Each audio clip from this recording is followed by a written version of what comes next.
सांसारिक मोह के कारण ही मनुष्य मैं क्या करूं और क्या नहीं करूं, इस दुविधा में फंसकर कर्तव्य च्युत हो जाता है। अतः मोह या सुखासक्ति के वशीभूत नहीं होना चाहिए। शरीर नाशवान है और उसे जानने वाले शरीरी अविनाशी है। इस विवेक को महत्व देना और अपने कर्तव्य का पालन करना, इन दोनों में से किसी भी एक उपाय को काम में लाने से चिंता शोक मिट जाती है। निष्काम भावपूर्वक केवल दूसरों के हित के लिए अपने कर्तव्य का तत्परता से पालना करने मात्र से कल्याण हो जाता है। कर्म बंधन से छूटने के दो उपाय हैं। कर्मों को तत्व को जानकर निस्वार्थ भाव से कर्म करना और तत्व ज्ञान का अनुभव करना। मनुष्य को अनुकूल प्रतिकूल परिस्थितियों के आने पर सुखी दुखी नहीं होना चाहिए, क्योंकि इनसे सुखी दुखी होने वाला मनुष्य संसार के ऊंचा उठकर परम आनंद का अनुभव नहीं कर सकता।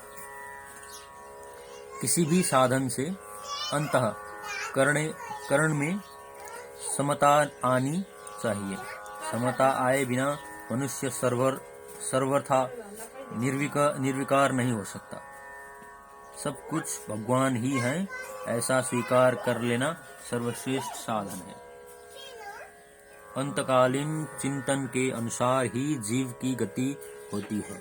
अतः मनुष्य को हरदम भगवान का स्मरण करते हुए अपने कर्तव्य का पालन करना चाहिए, जिससे अंतकाल में भगवान की स्मृति बनी रहे। सभी मनुष्य भगवत प्राप्ति के अधिकारी हैं, चाहे वे किसी भी वर्ण आश्रम संप्रदाय देश वेश आदि के क्यों न हो।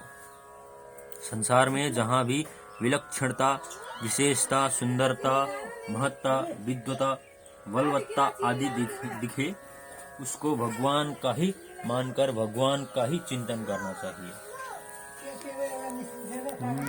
इस जगत को भगवान का ही स्वरूप मानकर प्रत्येक मनुष्य भगवान के विराट रूप के दर्शन कर सकता है। जो भक्त शरीर इंद्रियां मन बुद्धि सहित अपने आप को भगवान के अर्पण कर देता है, वह भगवान के प्रिय होता है।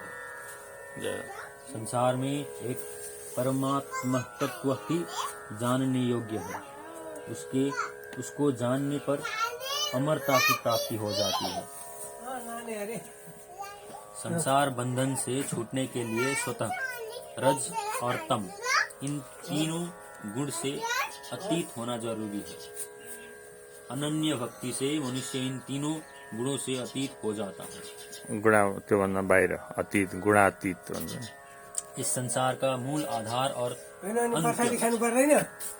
अत्यंत श्रेष्ठ परम पुरुष एक परमात्मा ही है। फलार तयार हुँदैछ। आज मोक्षदा एकादशी गीता जयन्ती, यहाँ छोरालाई गीता म यहाँ उनका भजन करना चाहिए।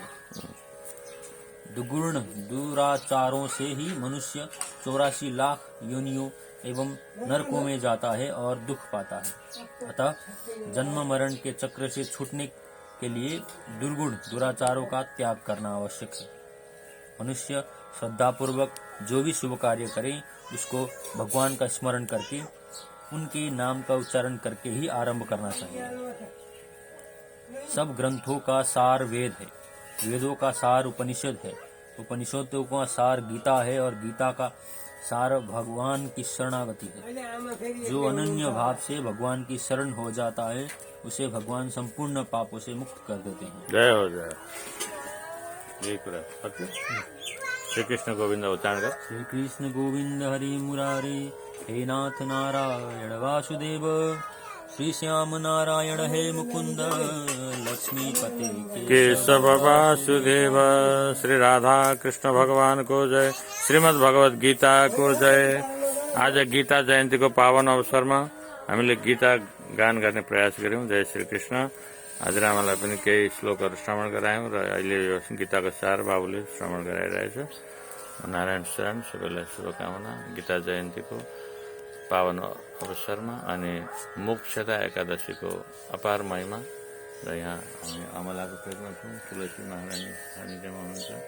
जय श्री कृष्ण सबैलाई जय श्री राधे राधे श्याम राधे श्याम राधे श्याम हजुरआमालाई एकचोटि राधे श्याम भन्नुभयो त हजुरआमा राधे श्याम राम राम भनिस त मनमने भन्दै हुन्छ मन मनै भनिरहेछ राम राम ओ राम राम